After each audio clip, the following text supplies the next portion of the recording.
It's not just a phone question or a social media question. It's really a developmental questions. Kids are no longer engaged in meaningful outside play.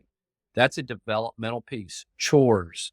That's a developmental piece. There are all developmental pieces behind each of those that are so important at home and so important within the school that are coming across and hitting both of us, both of our houses within the school and also within the home place. You're listening to the smartsocial.com podcast. This is our District Talk segment where we interview district leaders to learn how they're keeping students safe on social media. And we also ask them questions that we get from parents all over the country in our program. Now, let's get back to the interview. I'm Thad Roher, Superintendent of Friendswood Independent School District, located just outside of Houston, Texas, south of Houston, Texas, between Houston and Galveston. We have 6,100 students and 6 different campuses. Superintendent, it's so great to have you here for our Smart Social Superintendent Spotlight. Parents and educators, welcome to the program. As you know, Smart Social is here to keep students safe on social media so they can someday be wildly successful in the school building and at home as they're learning and becoming resilient. And last, so they can someday shine online to get the best career, internship, and everything else using these digital tools that we give them so they're learning how to use them responsibly.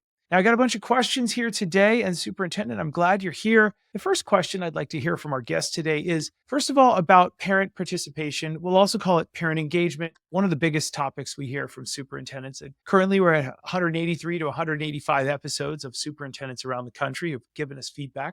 So we're grateful for your time. What are your suggestions, Superintendent, for other districts to increase parent engagement? And are there any specific channels or events that either get the biggest turnout, a small turnout? We'd love your insight there for other school districts.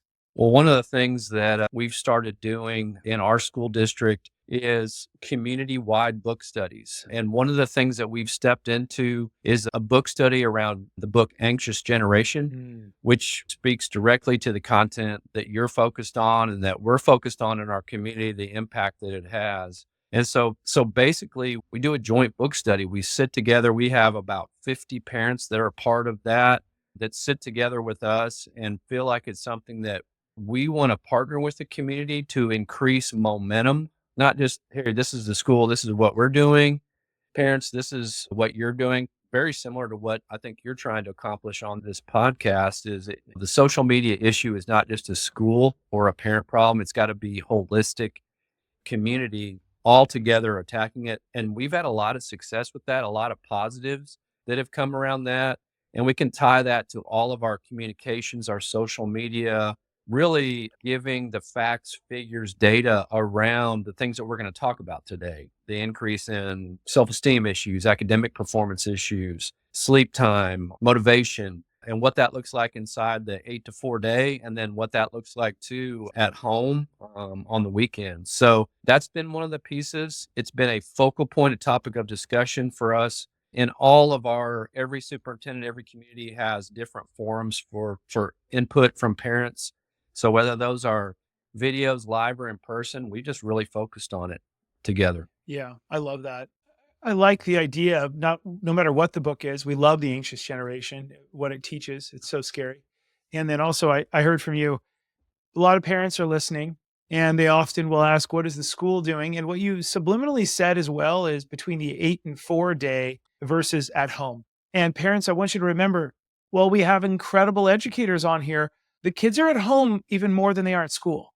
And so what we're going to talk about is not only what's happening in the classroom at home, but also helping to engage and ask wonderful quality questions to build a rich dialogue between the parent and the child at home so that we can work with the educators and make everything better for the only thing that matters, which is the kiddos, right?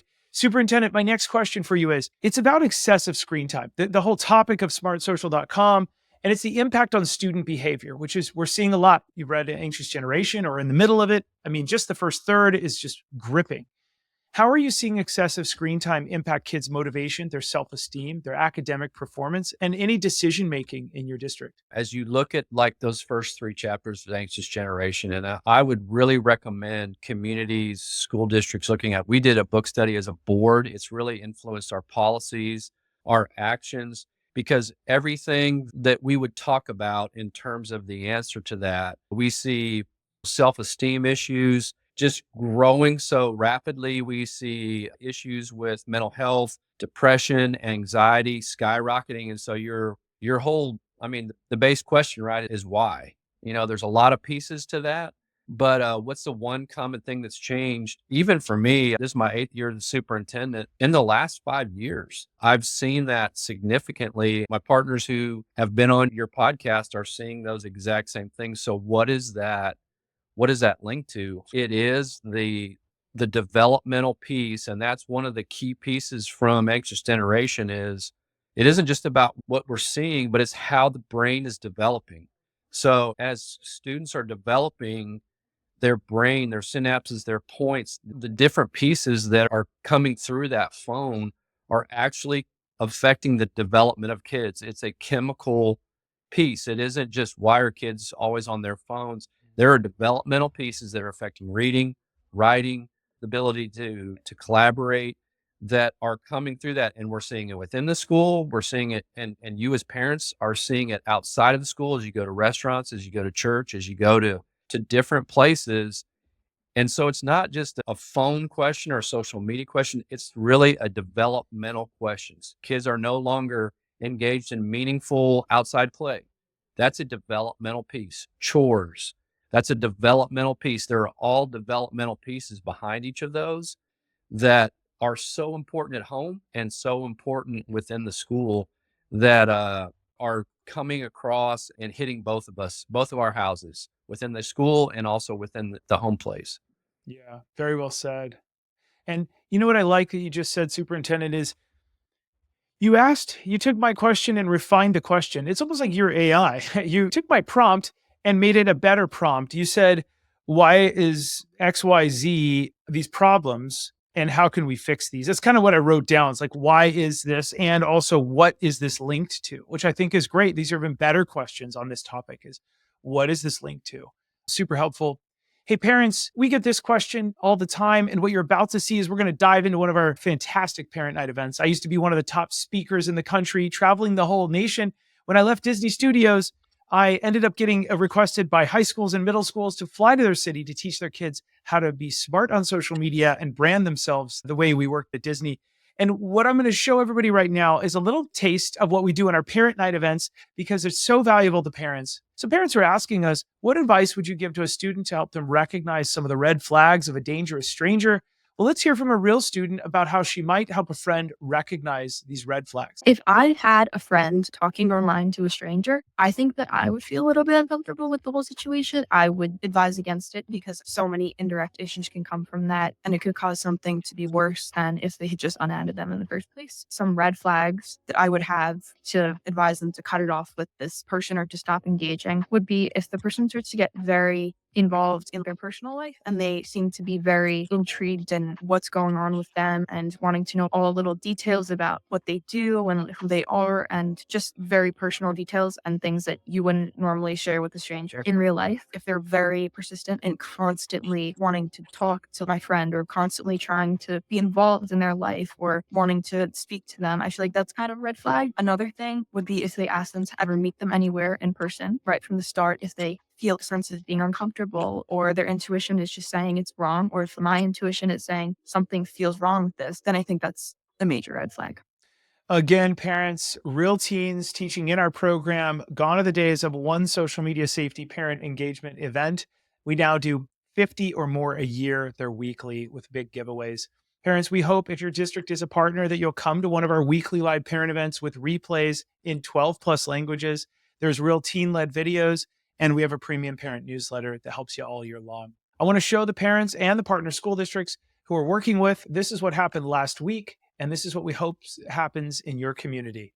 From preventing bullying to identifying online predators, the Lucia Mar Unified School District is working with an online company, Smart Social, to educate parents in the community about iPhone safety. Hillary Dixon is looking to establish cell phone rules for her two teenagers. What the rules will be on school nights, what kind of places my kids are sort of okay to go to online and what kind of things we as a family have agreed are not appropriate. Dixon is also the Assistant Superintendent of Curriculum for Lucia Mar Unified School District. Ensuring that our students are using digital tools, especially cell phones and computers, appropriately is something that both parents and schools deal with on a daily basis. Lucia Mar began partnering last year with the Smart Social team. Smart Social is a website providing online guidance for parents to better understand new technologies and safety for their kids. My husband and I have actually both used some of the tools to help have conversations with our kids. This website shows the dangers of apps with hidden features, helps parents come up with dialogue starters, and more. What would you say to the parents that are scared to have those kinds of conversations with their children? Yeah. Some parents say, but my kids have the right to privacy, or I'm afraid to bring these up. So we give them real dialogue starters and we say, please screenshot these, have this dialogue, open it up. Don't tell your kids what to do. Don't be preachy, but rather ask them questions. The program is made available to parents and families throughout the school. Within the district, many of our counselors and our administrators have reported great feedback in engaging with families whose students are struggling with appropriate use at school. We'll have more information on how you can get involved on our website at ksby.com. In Arroyo Grande, Mackenzie Diaz, KSBY News. Superintendent, I want to get back to you now. I'd like to ask you a topic about behaviors contributing to chronic absenteeism. We hear from superintendents across the country and districts that they focus on this every single week, maybe even every single day. Can we get kids to show up to school, especially in a post-COVID world? I'd love to get your feedback, especially on this. Some districts are saying screen time, sleep disturbances, increased anxiety, depression, and cyberbullying are contributing to chronic absenteeism. Are you seeing this or any other related online behaviors impacting student attendance? I think for me, it may not address your question directly in terms of chronic absenteeism. Absenteeism has been an issue for all school districts since COVID. For the longest time, we were pushing kids and people away from school and now trying to get them back into school again. But I think probably one of the biggest issues in relation to absenteeism is just engagement within the schools. It's a challenge for the school districts. What type of engaging lessons, content, programs do we have that incorporate technology in the right ways, that incorporate experiential knowledge, that incorporate engaged learning, that bring students back to school again, that matches with what they're seeing in their hands, that instant gratification? I was on campuses today with a couple of our board members walking through and utilizing technology for some real-time feedback. So, we teach things in the old way to try and address kids who have grown up in a different environment. It's going to be an issue. It's going to be an issue for their excitement to come to school and willingness and desire. Yeah, so true. So the next question I have for you, Superintendent, is on the topic of screen time impact on the home environment. And the question is, what do you suggest parents can do to create a more peaceful environment at home and set boundaries around excessive screen time and gaming? I think you hit it on the head with boundaries. The importance of boundaries for screen time, how much screen time is being allowed. I know in our responsible use guidelines, the American Academy of Pediatrics talks about, 2 hours or less for that. But I think one thing that's really missing that's important for just mental development is the ability for free play, the ability for time away, the ability to create, be outside, and do things that are, some would say, like we used to do it in the old days. That opportunity to play free, that's just really, really critical for student development. We've learned that, the research has shown that, and I think it's what those screens have taken away. This idea of safety is inside the walls of the house and not outside, when we all know that probably the most unsafe place, and it goes to the video you showed earlier of the young lady, is everyone has access to them through the phones. However, outside on their streets, getting to play with fellow kids, it's a whole different environment, and skills are developed at that point and there that are really critical for development of children. Very well said. Couldn't agree more. Superintendent, thank you so much for joining us here today. We appreciate it. My pleasure. Thank you for having me. Absolutely. For all the parents out there, remember Smart Social's here to keep your kids safe so they're successful while they're in school, so they can shine online, get that dream job, career, and everything else. Parents, we look forward to seeing you on the next episode. And as always, remember to keep it light, bright, and polite because your kids are watching what you're doing online. We'll see all of you on the next episode. Have a great rest of the day. Take care. Thanks for listening to the smartsocial.com podcast. Smart Social helps parents understand technology and social media to keep their kids safe and successful. Be sure to join one of our weekly online live events to become the smartest parent on the block so you can keep your kids safe and protect their future. Also, don't miss our 450 plus online resources and replays you can watch on demand in multiple languages. Are you a school district wanting to unlock these resources for your parents? Reach out to us so we can protect your whole community each week. Have a great rest of the day, and we'll see you on the next episode.